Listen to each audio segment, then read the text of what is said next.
That was just so I had an extra moment to gather myself. Thank you, Tina. It's perfect. So today we light the candle for Veterans Day, which is this week. For those that have fought for and defended the freedoms that we live by. Those who have been in service to their country in ways that some of us don't do, and yet all of us know the need for. And so I want to say thank you to those vets that are among us and those whom you remember and those whom you know still in your lives, that it is a service and one that is in support of all that we hold dear. So thank you to our vets today. It's been a bit of a roller coaster this week. I don't think I'm the only one that's felt that. And these last couple of months, you've either felt validated or dismayed. We have both. And it wouldn't matter what the outcome of this election had been, we would still be having this conversation today. Because when you have a concept of winners and losers, there will always be those who feel disenfranchised. There will always be those who don't feel seen and heard. I came across a quote that said that everyone feels disrespected these days. And isn't that a piece of the truth of our experience? It's not the whole truth, yet here we are. So the title today is Post-Election Spirituality. And it's how to find our peace and our gratitude beyond the idea of winners and losers. Because this winner-loser thing is a very human construct, right? It's the polarity of opposites. It's the way in which we navigate and measure in the world in comparison to something else. Are we better or worse? Are we right? Are we wrong? Are we taller or are we shorter? Are we winning or did we lose? That's a very human aspect. And the spiritual call is to find our way back to the spiritual truth, the greater picture of the oneness of life. That's the divine side. That's the spirit within us, where life is a circle and there are no sides. The thing is, people are motivated by the same things, no matter what your religion or economic status or your political beliefs or anything that looks, what tribe you belong to. We're all motivated, we're hardwired to seek safety and to know that there's meaning or to know that we are enough. Everything else comes from that. Where we differ is in what we think will bring us that enoughness, what we think will bring us that place of safety. And when we don't feel safe, when we have a perspective of lack, that there's only enough for some people and not all, then we defend, or we attack, or we argue, or we steal, or we hide what we have. We're afraid of what is unknown because our little lizard brain that got us through the dinosaur era, well, probably after the dinosaur era, don't get me, I don't know history. The oldest of people relied on that small part, and that still exists in the back of our brain, that says, if I can't see it, it's dangerous. If it's different, it's going to kill me. That's all part of our reaction to life. And where we differ, where we hopefully have evolved to, is that we also now have a conscious mind that allows us to choose differently, that allows us to know more, that allows us to shift our perspective from mere survival to what else could it be, what the possibilities are, that there is a way to move through life and the world safely with love and joy and transformation, not merely survival. We live in a culture that teaches us not enough, right? If you just buy this thing, then you will be among the cool people, and we all want to be cool people. The thing is, an election cycle, this obvious picking of sides, creates or triggers an emotional landscape that is at times overwhelming to deal with. I'm tired. You tired? It's been a long week. And this political environment that we're in, can bring us to a place of grief or fear or anger. It can bring us to a place of celebration and relief. We can go to judgment and blame and bullying. We can feel threatened. We can just become impatient or maybe withdraw. Maybe we're filled with dread and despair. It's all in there. We all have all of that. Did anybody feel any of those this week? Yeah, pretty much everybody. Because the truth is, we're not immune to what happens around us. We just forget that that's not all of who we are. So what we're called to do in the world is to start from where we are, this is where we found ourselves this week. And whether you're celebrating or in despair, there's still a way forward. That's the spiritual truth. That's the heart of what we hold within us that we're called to remember. Ernest Holmes says that we are to stay with the one and never deviate from it. Never leave it for a moment. Nothing else can equal this attitude. And then he puts in all caps, to desert the truth in the hour of need is to prove that we do not know the truth. And what is this truth that we supposedly know? Well, truth of our experience is different for all of us, right? In the days leading up to the election, I was listening to exit polls. I was listening to people being interviewed. And a lot of the Republican voters were saying things like, look, my life is still hard. You know, just because the stock market's doing great doesn't mean I can afford my rent. And I'm happy the job numbers are up, but that's because I'm holding 2 jobs. My life's not better. And that's true in the experience of these people that don't feel seen and heard by the government that we have. What's also true is that the infinite possibility of how we might move forward still exists. We just haven't tapped into some of those possibilities yet. I had a Democratic friend tell me on watching the election results come in and not coming in the Democrats' favor. And so he took himself to Stater Brothers and he said he picked up a bag of cookies and some ice cream. And when he got to the checkout line, he looked in the baskets of everyone in line at 9:30 at night, and he saw ice cream and cookies and chips and alcohol.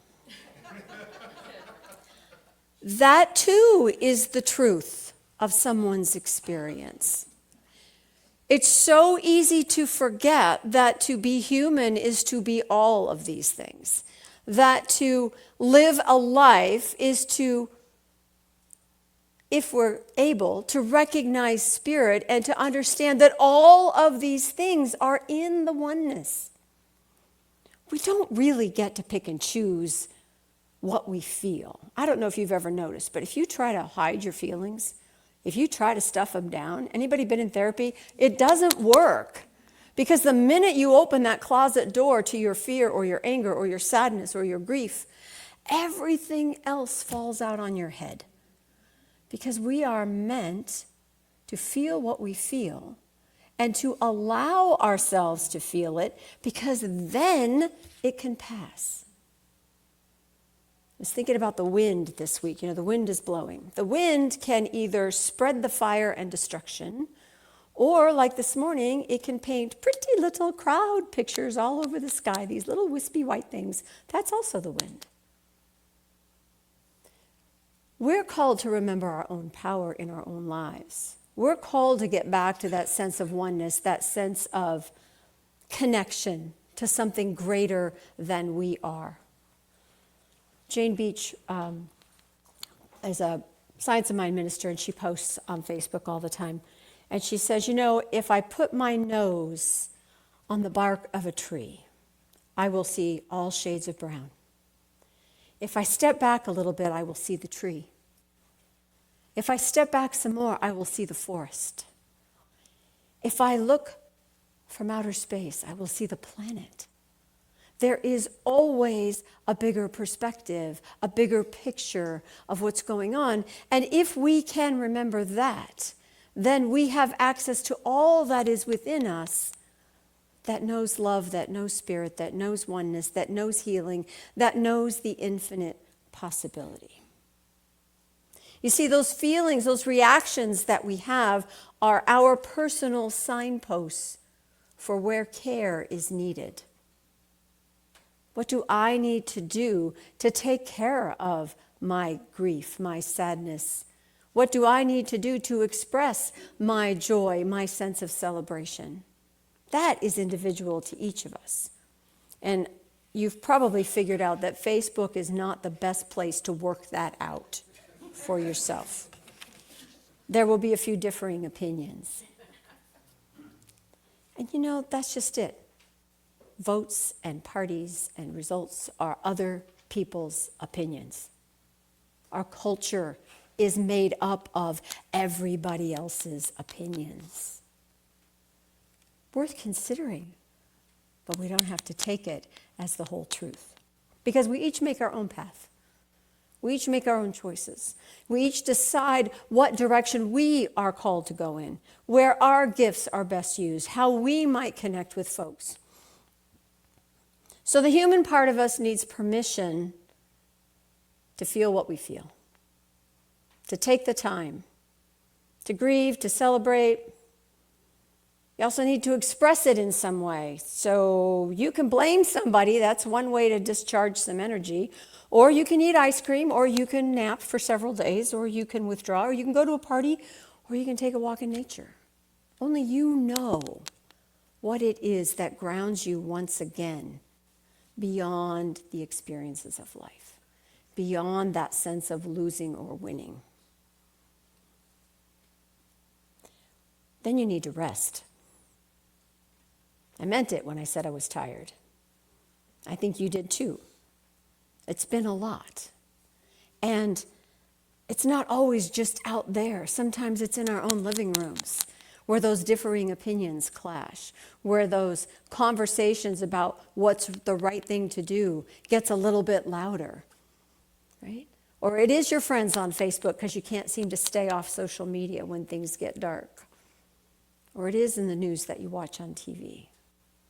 Opinions, these are opinions of people. And we have the ability to do something from our own heart, from our own sense of direction, from our own intentions, from our own knowing what love means to us and how that shows up in the world. So we name what we feel, acknowledge it, give it a little room, talk to a friend, read something that supports you, take a walk. Express what you need to express, even if it's just by shutting down and closing the door and the windows for a couple days and saying, don't bother me. But here's the thing. Every spiritual teacher from pretty much any spiritual tradition will tell you that the way to live your best life is to accept what is. But I don't like it. Or I am feeling whatever. I think we need to understand the word accept differently, okay? To accept what is doesn't mean giving up. It doesn't mean you're giving up your values or yourself. It doesn't mean accept it. Am I supposed to accept injustice? No. Am I supposed to accept bad behavior towards me or violent actions that I see in front of me or in my world? Am I supposed to accept that there isn't any support for my kid that needs a little extra help in school? No, I'm not meant to accept that. I'm not meant to accept what goes against my values. But what I can release, what I can stop doing is resisting within myself what is. So if the school system doesn't have a way for you to support your child that needs extra help in school, if they say, well, we don't do that here, you'll have to get an outside tutor. Guess what? California state law says you have to be able to help your kid within the school, and it's called an IEP, and that's what we do. And in other words, you have the ability not to necessarily accept the circumstances, but not to create discord within yourself and spend your time and energy going, how did this happen? And why is this happening to me? And it shouldn't be this way, and it doesn't make sense, and how could they? Because those are the things that stir us up and keep the water within cloudy so that we can't see the greater truth, which is, okay, this school system has a problem with this particular help process, and that's not the way it needs to be, so I can do something. I can call someone. I can get help. I have resources. In other words, the power that we are doesn't go away just because the world looks dark.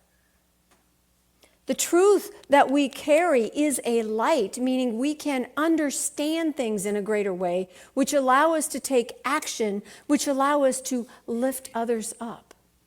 And if others don't see things my way, I can also remember that my way isn't the only way. Neither is your way, not the only way. We are called to stay open to possibilities. If we stir ourselves up with why and how could this be and what's wrong with you people, we're not helping anything, are we?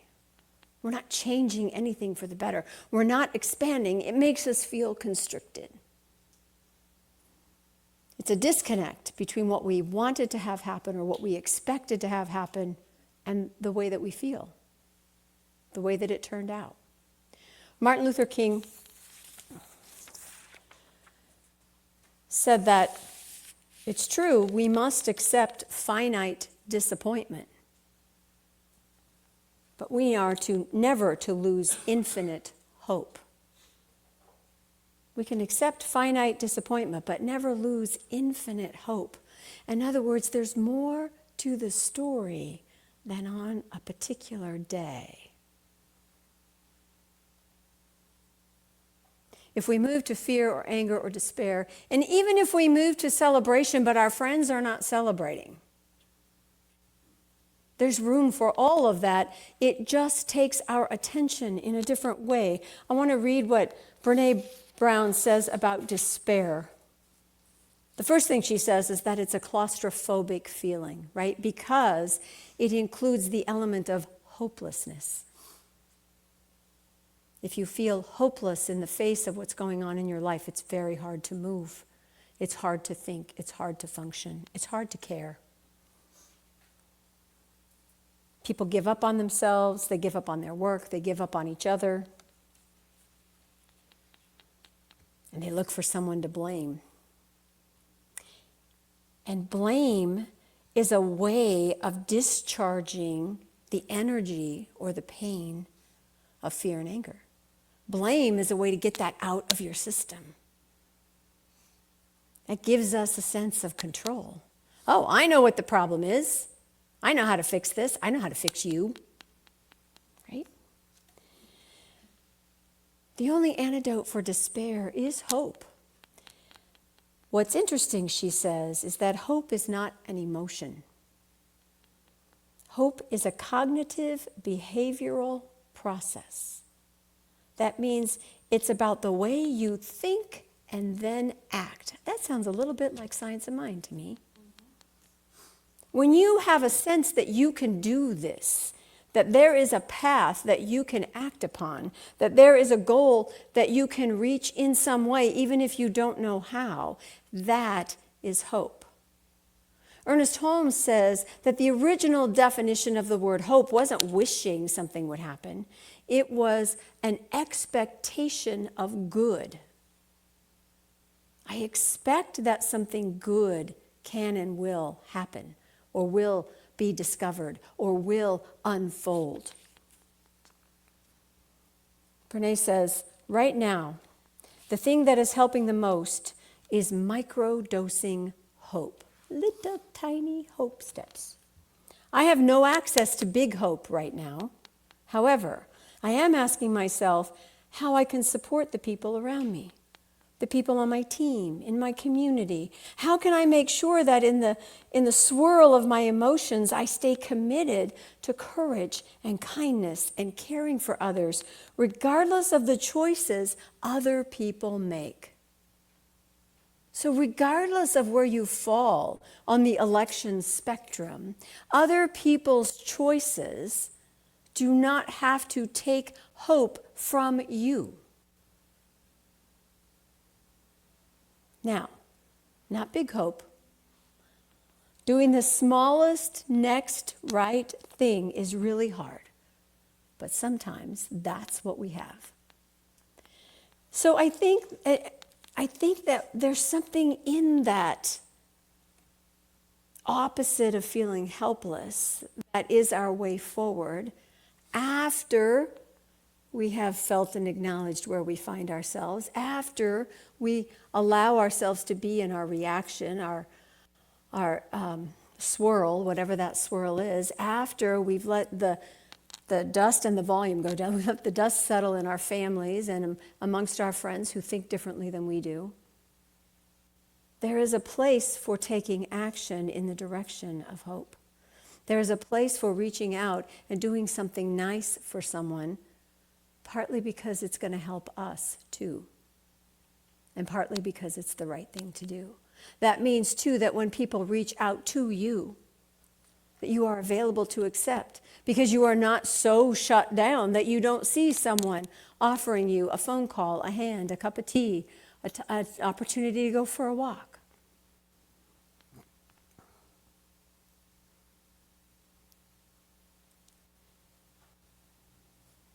James Baldwin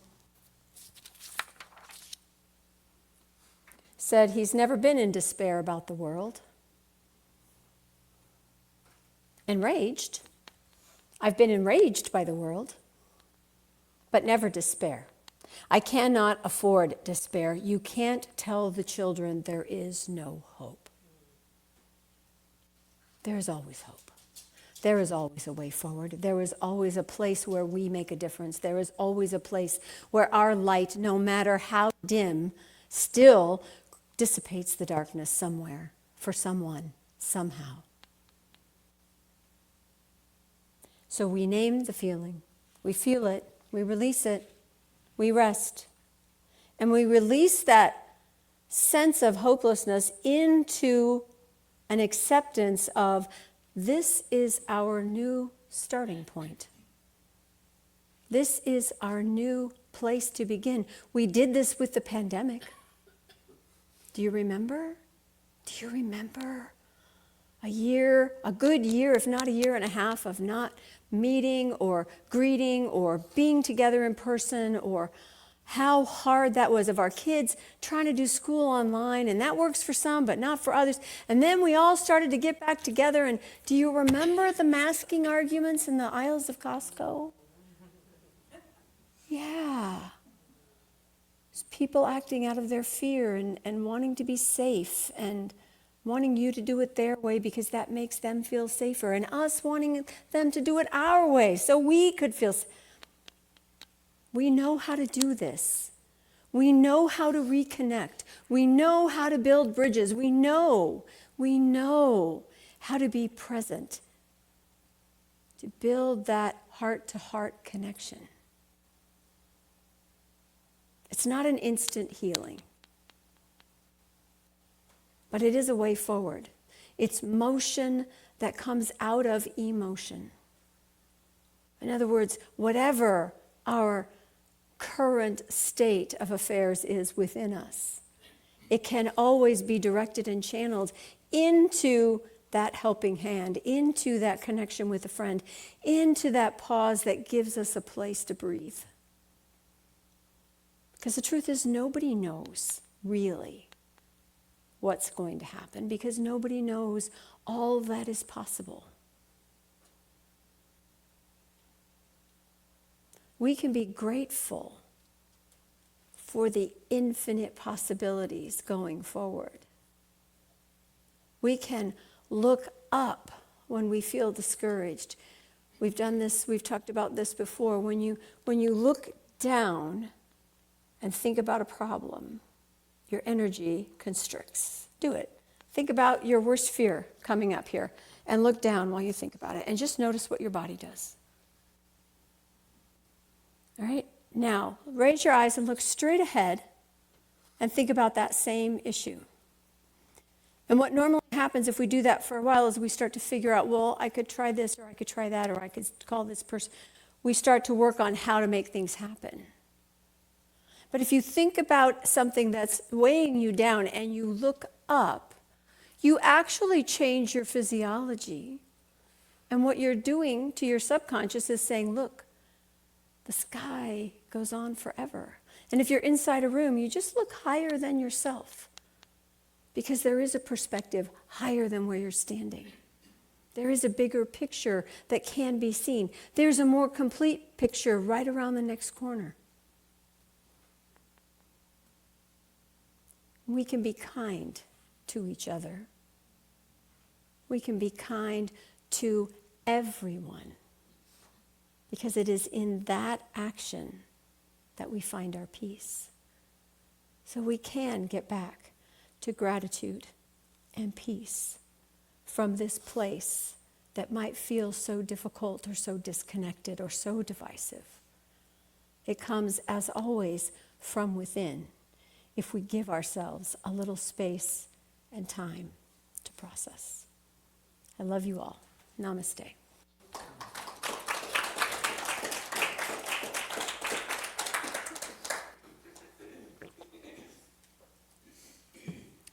Let's anchor this in prayer. In the words of Ernest Holmes, there is one life. That life is good. That life is God. That life is my life now. And this life is a life of infinite wisdom and possibility. That the very spirit I call God is one of peace and wisdom and clarity and love. And as I know this power of love within me to heal all wounds, to make straight the way before me, to lighten my path, I know this is true for all people.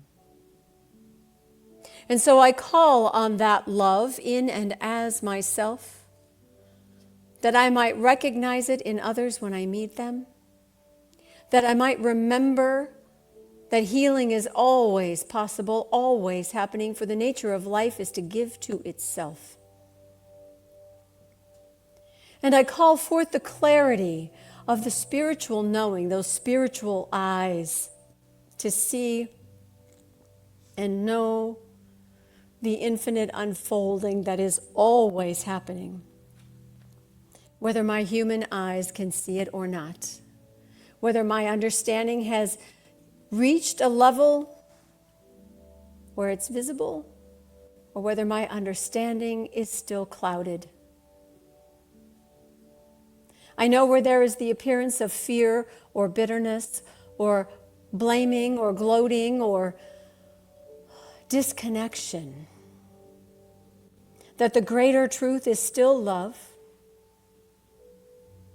and that each and every human action, when made with intention of spirit, is part of a greater solution. For the truth is, God is always peace, whether I see it or not. That life is always transforming and transcending what came before, whether I feel it yet or not. But the life I am is the life that love is. And I allow my own gratitude for this life to be part of the gratitude in all life. Appreciating each and every heart, each and every connection, each and every opportunity for conversation. Trusting love. And I am grateful. Grateful for a philosophy that teaches to live from the heart. Grateful for the opportunity to rebuild bridges that have been lost. Grateful for the way forward, no matter how it appears. For I know that it is in the mind of God. Therefore, it is in the consciousness of life itself, simply unfolding in space and time for us, for all of us. And so it is.